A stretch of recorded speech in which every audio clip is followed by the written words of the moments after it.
Hello and welcome to the University of Law. In today's video I'm going to be unboxing and reviewing this from the worlds of Doctor Who, the Paternoster Gang, the Casebook of Paternoster Row. So as always with these videos, there's going to be lots of spoilers ahead as I review the contents.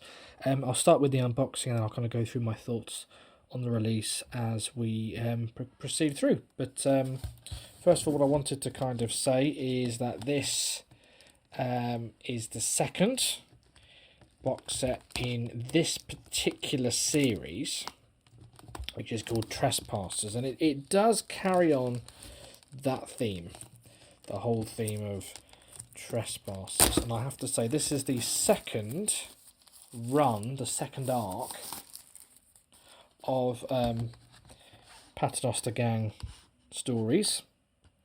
The first one came out, it was over a couple of years, a few years ago, and that was kind of looking back to sort of kind of Vastra's past, really, and that was an interesting series. What's interesting about any Big Finish series, I do find, is that I do find they really take off with these kind of later releases. They're always good, they're always solid, but I think whenever you get a first series or a first few releases for any character who's come from television, obviously you're taking that character from television and bringing them to audio. And especially with the Paternoster Gang, is that they were really only in one or two stories, really. Was it one 12th Doctor story and just a handful, really, maybe 3 or 4 stories maximum when you think about it. I think they're one of those set of characters who were so larger than life. They probably had a bigger impact in the imagination, that they captured the imagination, than they really ever did on in terms of how can I phrase it. They captured the imagination to a greater extent than their actual television hours would indicate. So, which is why they're getting their own series, because they clearly have made that impression. So yeah, that's why they got this series. But so what I'm saying is, you're taking characters who they weren't even the companions, they were a set of characters who the 11th Doctor and the 12th Doctor met on occasion, and then you're giving them, probably in one box set, more lines and scenes than they ever had on television, because the characters deserve it.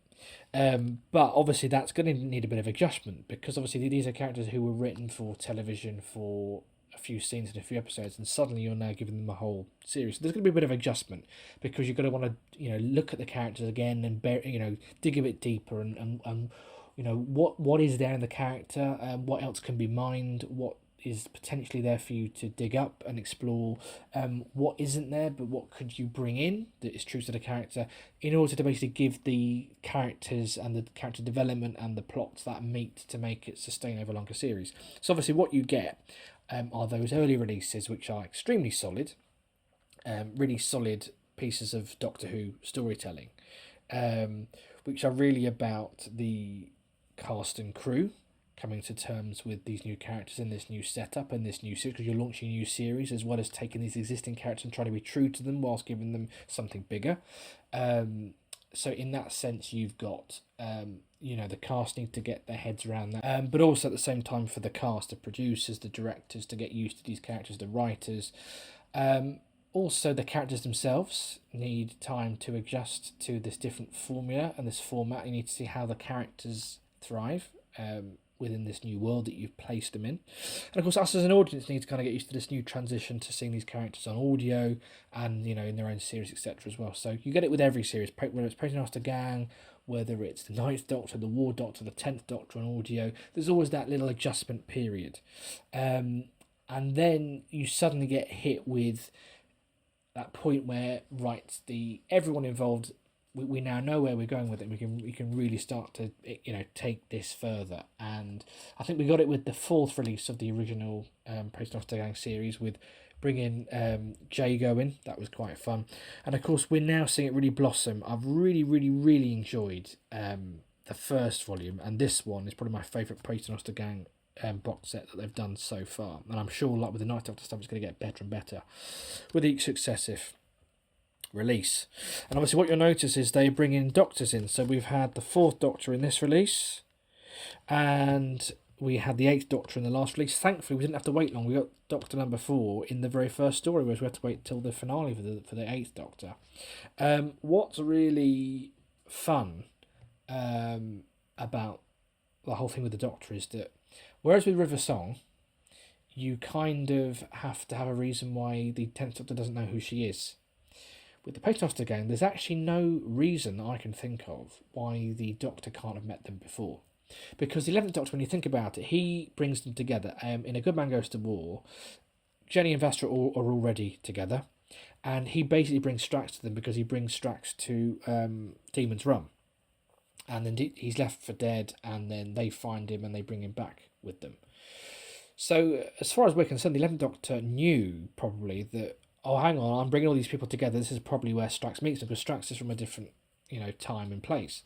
So he probably realised that it's a bit of a paradox, but he was basically bringing together the crew that he'd met before. So there's no reason at all, because he obviously met them first, because he already knows all the characters when we first meet them on screen. So there's nothing to suggest that when the Doctor first meets Strax on his own and Vastra on her own and Jenny on her own, that he doesn't already know them, it just doesn't let on, because rule 1, the Doctor lies. And then of course he then is the one who brings them together, so there's actually nothing to stop. There's no memory wipes needed, nothing. It's clear that obviously when he first meets them, they already know him, and then at some point in an adventure we get to see, some point before the 11th Doctor's era, the Doctor meets all of them independently and brings them together. So anyway, that's enough waffling on about the Doctor and the series. So let's get into it. So basically, the way we were left with the last box set is that Jenny has been replaced. There are these trespassers. I think there was a bit of a story about it with the 8th Doctor and someone impersonating, and someone thought the 8th Doctor had left him at the altar years before, and it turned out someone was using the 8th Doctor's face, and now they're using Jenny's at the wedding of Jenny and Vastra. So it was a great cliffhanger to have. And whereas I wondered how they'd sustain a whole box set of, I thought there might be a whole box set of kind of knowing that Jenny's not quite Jenny, but actually they haven't gone down that route. Already Vastra, and it's true to the character, already Vastra, because Vastra, first of all they're married, but second of all, Vastra is an investigator, she's shrewd. She'd know if this person that she knows really, really, really well wasn't her. So the whole premise is that Vastra is looking through her casebook. So you get a series of cases that all look at different species and encounters that Vastra has had with species that can shape change. So the whole thing is all about trespassers, really, about different people trespassing in different times and places. And she comes to a conclusion at the end that, as I suspected, because she looks through all of these adventures and it tells her what she needs to know, that the Jenny that she now knows isn't the Jenny that she's spent all this time with, because Jenny, the character, who Jenny is as a character isn't who she's currently with. So it works as a double. It works as that. She works out that this can't be Jenny, but also kind of gives us an idea of maybe some of the people who could be behind this, but we haven't found it out for certain. So we've got obviously Volume 2, Paternoster Gang, Volume 2. So if I now open the box up and have a look inside, so we've got the same content back and front. Obviously we've just got on the back here the name of the 3 stories. I couldn't pick a favourite, actually. I loved all of them. I thought all of them were really, really, really... I mean, every Big Finish script, as Colin Baker said, is good at the very least. I'd say every script here was outstanding, actually. So, Anne of 1,000 Light Years. So that starts to set off. Let's just have a quick look what's underneath. So we've got the original, the Heritage series, which I was talking about a moment ago. Yeah, so this was a really enjoyable one. In particular, it had the 4th Doctor. I think this is meant to be set during the kind of Graham Williams era, probably after he's left Leela in Invasion of Time. Maybe between then and him meeting Harry Sullivan and I, and maybe after all the stuff with the Hornet's Nest series. So there's that disc there. And yeah, the Fourth Doctor, I think it's definitely because it kind of has that comical Douglas Adams almost feel to it, but obviously it can't be that late because of he's solo and that's with Romana. But anyway, so that was a really nice start to the series, and it had that kind of nice sort of, it used the Victorian period well. With the whole idea of the class system, and it did feel a little bit like Unicorn on the Wasp, actually, with the whole idea of a character having a father who is an alien. So yeah, no, that was a really interesting, nice period piece, which is nice that they're using the period effectively. We've got this little booklet inside with the little synopsises and the cast photographs and the credits. Then we move on to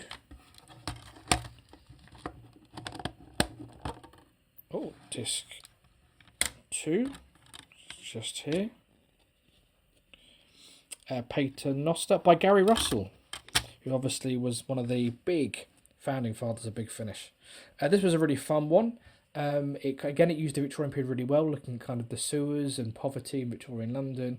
It looked at Vastra's heritage, and it kind of gave an explanation as to why there's different looking Silurians. There was kind of different. There's a little scene set during the dinosaur era, and you kind of get you get the Silurians from the classic era and from the modern era, and how they all kind of coexisted, and they were kind of different subspecies of Silurians. So that was really fun, and yeah, it was a really interesting kind of mystery. A really good who done it, who is the villain behind it, and yeah, and it is a person called Paternoster. So that was really fun. And then finally, we have The Gentleman Thieves, which is a really fun one about cloning. Here we go. That's the last one, Rose Gallery. The first CD was first episode was very much kind of Jenny's story. I think it was an issue close to Jenny's heart. The second one was very much Vastra's looking at her past. This was very much Strax's story because it was looking at cloning, and there's a lot of ethics around cloning and the emotions of Centaurans around cloning and their culture and what they find offensive about other species' views on cloning, etc. So that was a really fun story. There's a great kind of cricketing character who really drives the plot along, who's basically been cloned many times, and then there's a real plot at the end that we find out about that's kind of infiltrated through Victorian society, and that may well be a part of the ongoing Trespassers arc, that there's some infiltrating Victorian society itself. The big finale, of course, is that Jenny escapes from her captors, just as the trespasser in her body has also gone to find Vastra, and Vastra's worked out that Jenny is not Jenny, and Vastra's ready to attack whoever arrives at her house disguised as her wife. And Jenny arrives at the very end of the box set. Vastra goes to strike, and we have no idea, is this the imposter that Vastra is after, or is this Jenny herself? And we're going to have to wait a few months for the next one. So really exciting, thrilling cliffhanger. I cannot wait for the next one. But what are your thoughts? Did you pick up this box set? What did you think of it? What do you think of the arc in general? What are your predictions about it moving forward? Do let me know in the comments below. As always, don't forget to like and subscribe. I look forward to speaking to you soon.